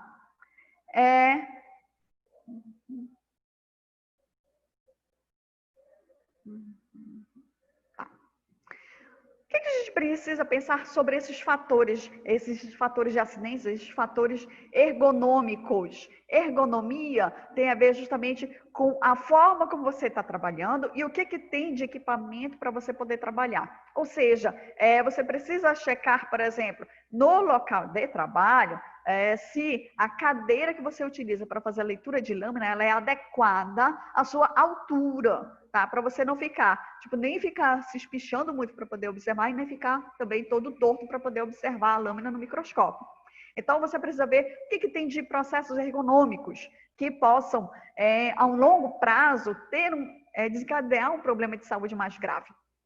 E a questão de fatores ou riscos de acidentes é justamente você identificar todos esses riscos físicos, químicos e biológicos que possam oferecer algum tipo de acidente leve, moderado ou grave para você que está ali no laboratório. Então, essa identificação desses riscos, que a gente chama de em conjunto aí como saúde ocupacional, então elas têm algumas classificações, elas têm alguns pontos importantes que acabam sendo específicos para cada tipo de trabalhador ou para cada local de trabalho especificamente, tá? E aí, no laboratório, deveria ter, né, esse mapa de riscos ambientais, considerando todos esses riscos que eu falei para vocês, que o local de trabalho pode apresentar e classificar esse tipo de risco. Se é um risco médio, se é leve, se é elevado, né, para você poder chegar no local e você identificar, tá, tudo bem. Então, aqui no laboratório nós temos risco químico, mas é um risco químico leve, porque não se trabalha tanto assim. Mas eu estou no setor em que eu tenho muitos equipamentos, então eu tenho um risco mecânico aqui elevado, porque eu estou em um local que é muito cheio de equipamentos. Então, aqui eu tenho algo bem mais para levar em consideração, além do risco mecânico, risco físico, por exemplo, também. Então, é importante ter, para cada local ou laboratório todo em si, ter esse mapa para as pessoas poderem se orientar e identificar quais os riscos tem ali. Caso não tenha, então você tem que usar seus olhinhos para poder observar todos esses pontos para saber o que oferece de risco aquele local, tá?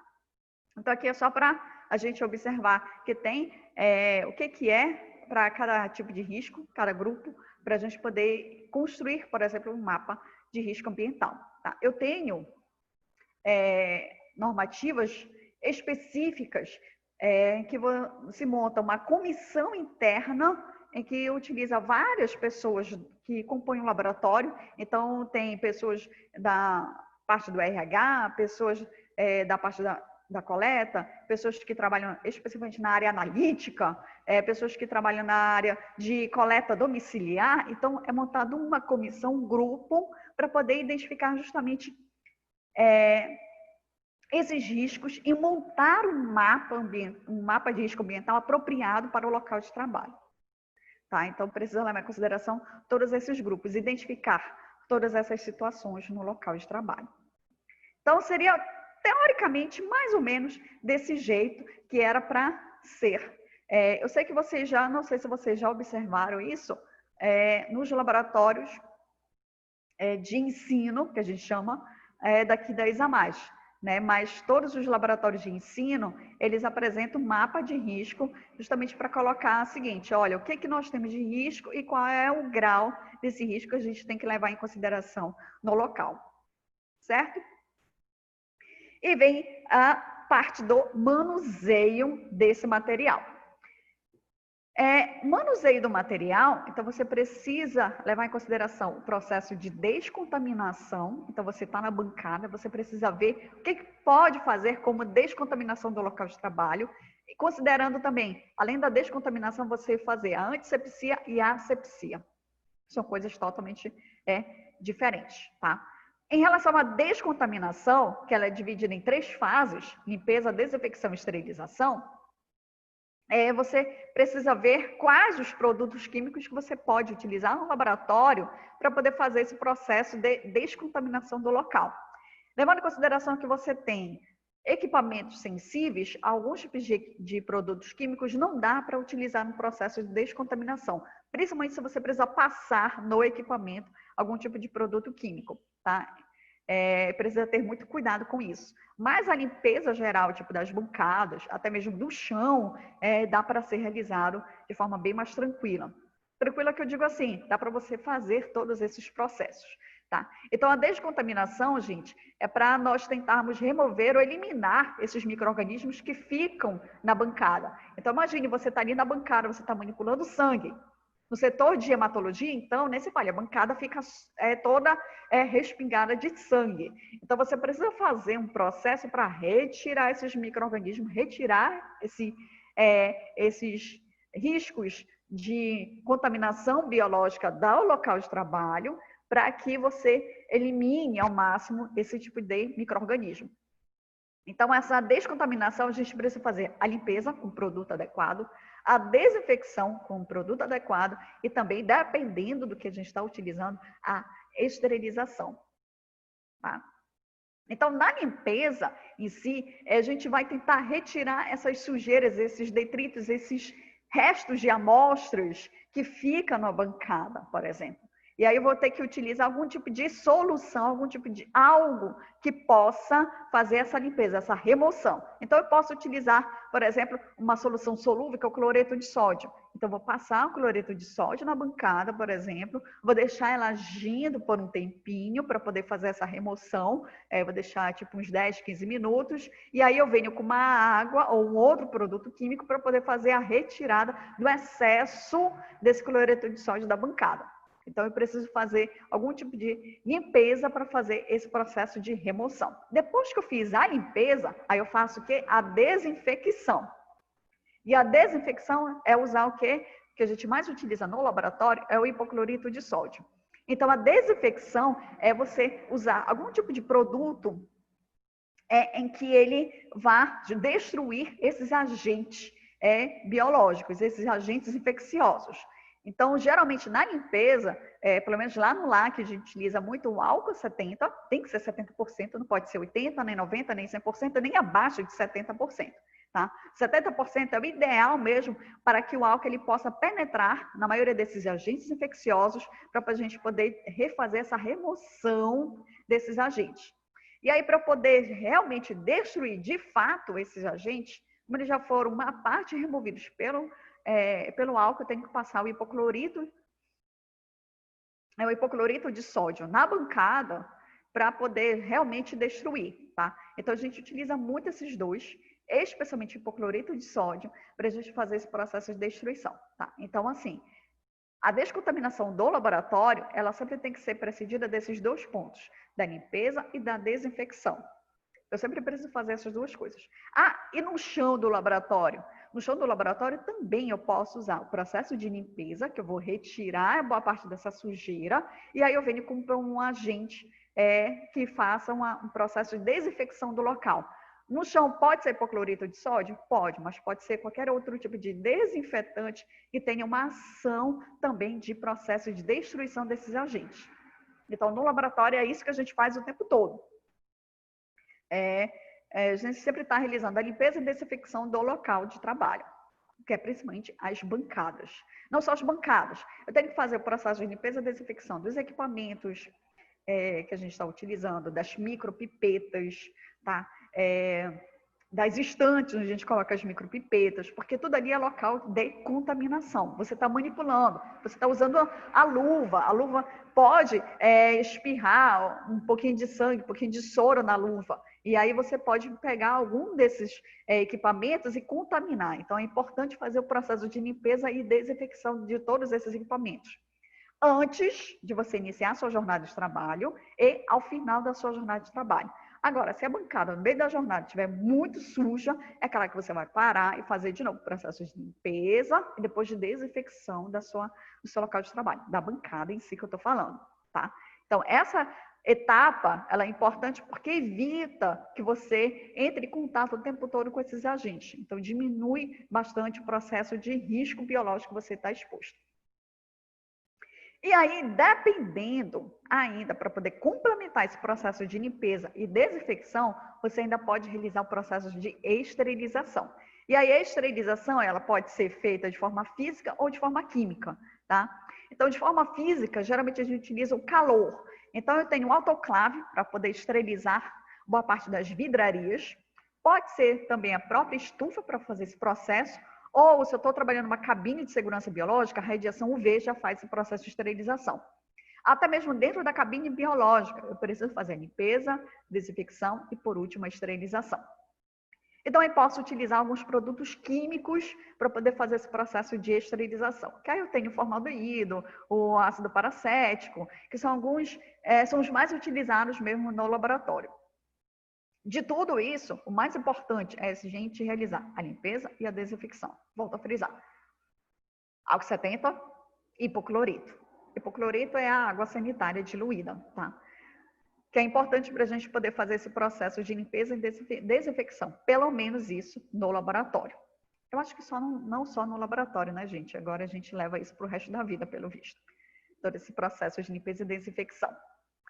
E aí vem antisepsia e asepsia. Então, a antisepsia, o que é mesmo essa antisepsia?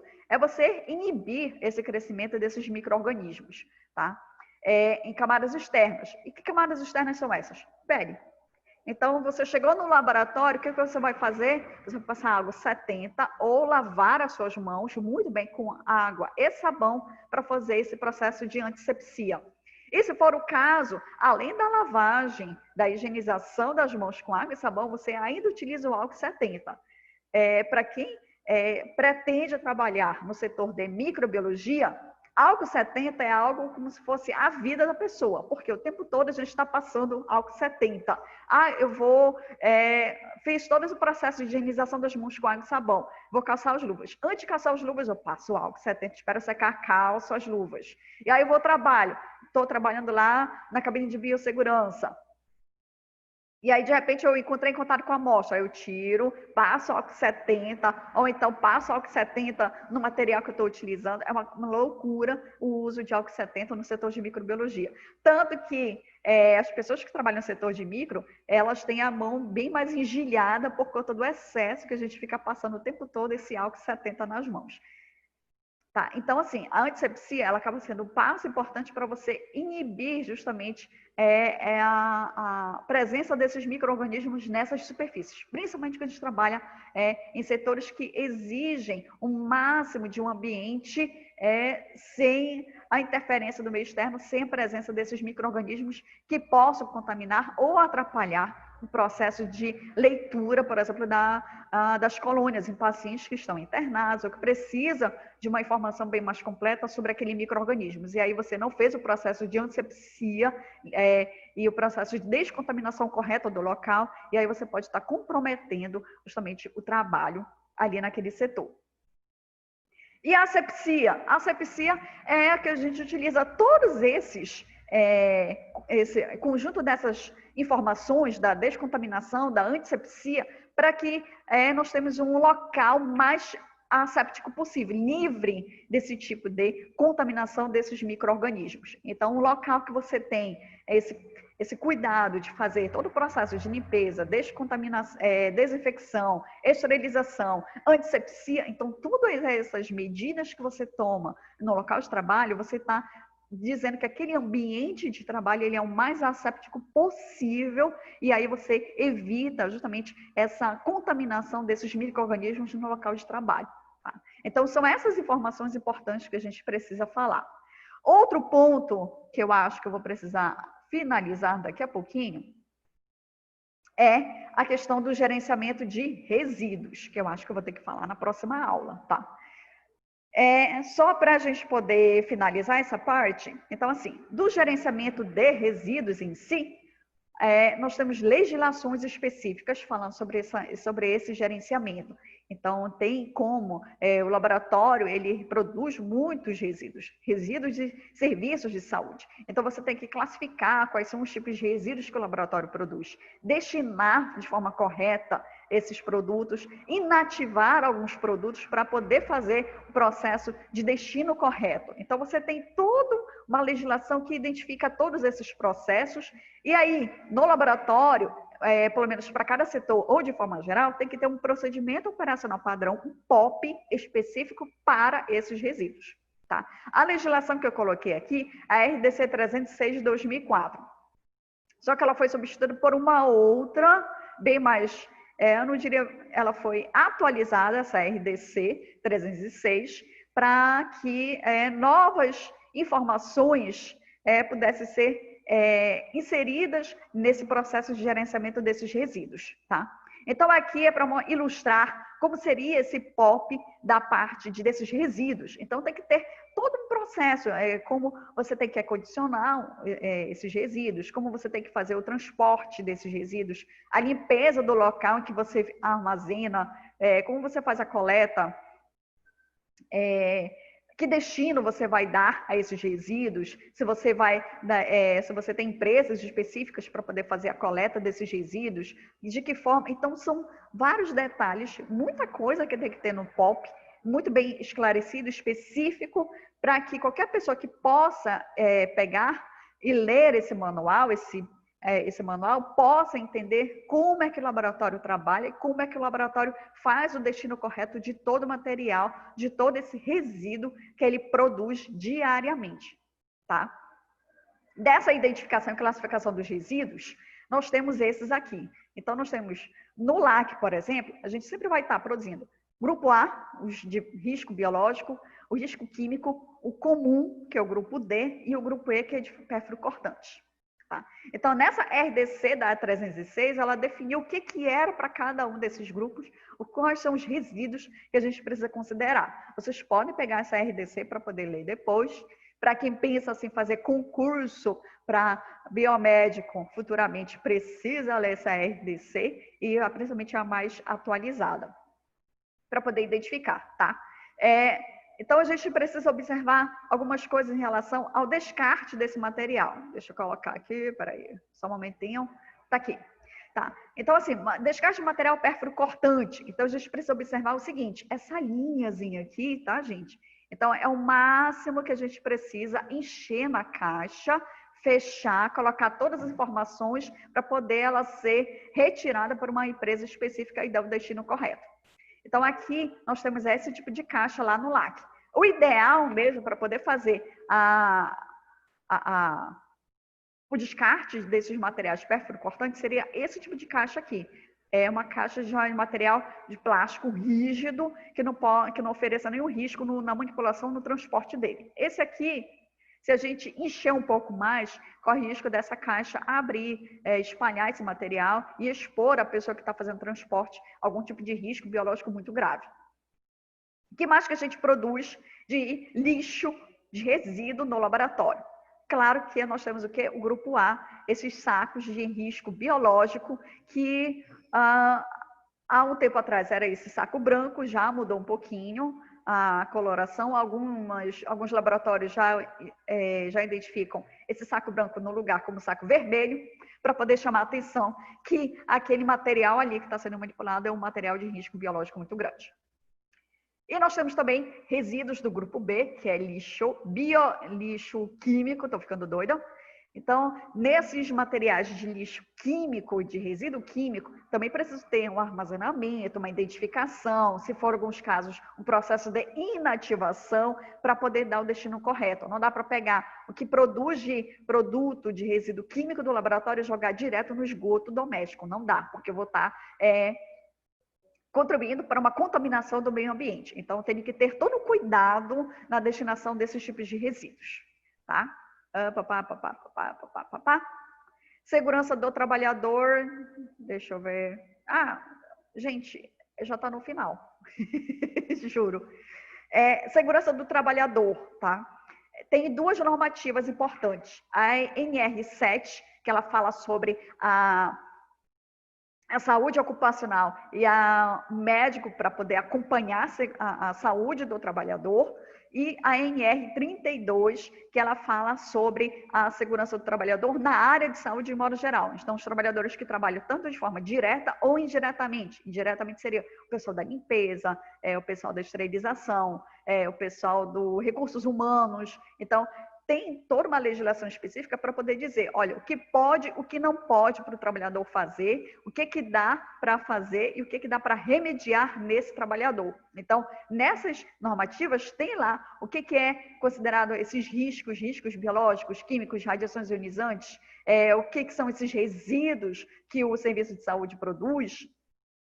Até mesmo, deixa eu ver, é na NR32 que ela também coloca o seguinte, é a questão da vacina dos trabalhadores da área de saúde. Quais são as vacinas adequadas para quem vai trabalhar na área de saúde? E essa parte da vacina, eu acho que é importante para vocês, tá? Apesar de nós estarmos no meio de uma pandemia, como vocês vão iniciar o estágio, é bom vocês observarem como é que está a carteirinha de vacinação, se está tudo atualizado. Dentre essas vacinas, quais são as mais importantes? Febre amarela, a hepatite B, tá? Atualmente, a gente precisa também verificar como é que está a questão do sarampo. A influenza já passou, quem sabe no ano que vem, tá? Tríplice viral e a antitetânica, tá? São essas vacinas as mais importantes para poder iniciar o seu trabalho na área de análises clínicas. E é importante você manter sua carteira de vacinação atualizada.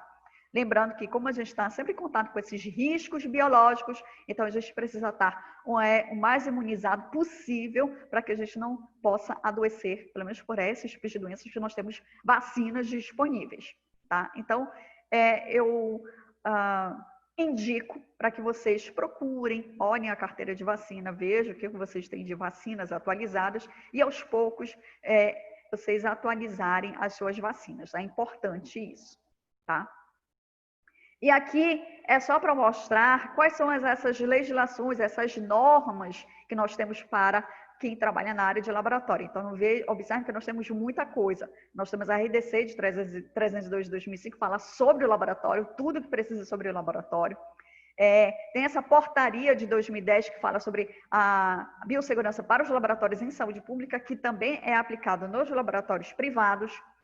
E, como eu falei, a RDC 306, ela foi substituída por essa, a RDC 222 de 2018, em que ela substitui vários outros tipos de normativas que entravam em conjunto nessa parte de gerenciamento de resíduos de saúde. E dentre a parte da segurança do trabalhador, a mais importante é a NR 32, porque ela fala especificamente sobre os trabalhadores que trabalham na área de saúde e fala de tudo, esses riscos, o gerenciamento, a questão da vacina, os riscos ocupacionais e até mesmo o acompanhamento do trabalhador quando ele é exposto a algum tipo de risco. As comissões que são formadas internamente para poder minimizar, identificar esses riscos e minimizar esses riscos. Então, nós temos muita legislação e o que eu falei aqui é só tipo assim, uma pincelada, tá, de tudo que nós temos sobre a questão de biossegurança. Vale lembrar que biossegurança aqui eu falei, voltada para o laboratório. Dependendo da sua atribuição, do que você vai querer trabalhar, então você tem legislações da biossegurança que são muito mais específicas. Eu quero trabalhar com imagem, então imagem tem outros tipos de normativas mais específicas. Eu quero trabalhar com estética, também estética tem outras normativas específicas. Então, para cada local que você tenha uma ideia, assim, eu quero trabalhar com algo específico, você tem que ter a questão da biossegurança muito importante para poder atuar junto com você e evitar que tenha exposição a esses tipos de riscos e isso prejudique a sua vida profissional. Tá? Lá na plataforma eu vou colocar uma atividade para vocês realizarem, eu acho que vai ser em grupo, que eu acho que vai ser melhor para vocês, tá? Vou colocar hoje na plataforma para vocês poderem realizar e aí a gente vê uma data para vocês entregarem. Certo, gente? Acho que eu falei pra caramba hoje, né? Nem eu sei o quanto que eu falei. Tá?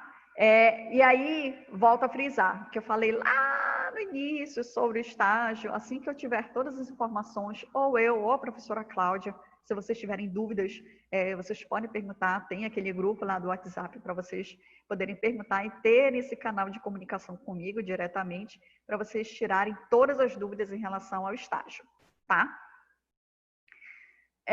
Bom, então era isso que eu tinha para falar hoje, eu acho que eu falei muita coisa, meu Deus do céu. E aí a gente se vê na próxima segunda-feira, já falando de um outro assunto. Essa aula aqui eu vou disponibilizar na plataforma, assim como da segunda passada, e mais todo esse material que eu preciso disponibilizar para vocês. Então, hoje, vocês vão estar, no final da tarde, vocês vão estar com a plataforma, pelo menos na área de estágio, já cheio de material para vocês poderem já estudar, analisar e assim vai, tá bom? Bom, gente, era isso que eu tinha para falar para vocês. E aí a gente se vê na próxima segunda. Beijinhos, beijinhos. Tchau, tchau. Perguntas, dúvidas? Aproveita o momento ou vocês podem utilizar aqui o celular para a gente poder conversar, tá bom? Bom, é isso. Obrigado, professor. De nada. A gente está por aqui. Até a próxima. Até a próxima. Beijinhos. Tchau.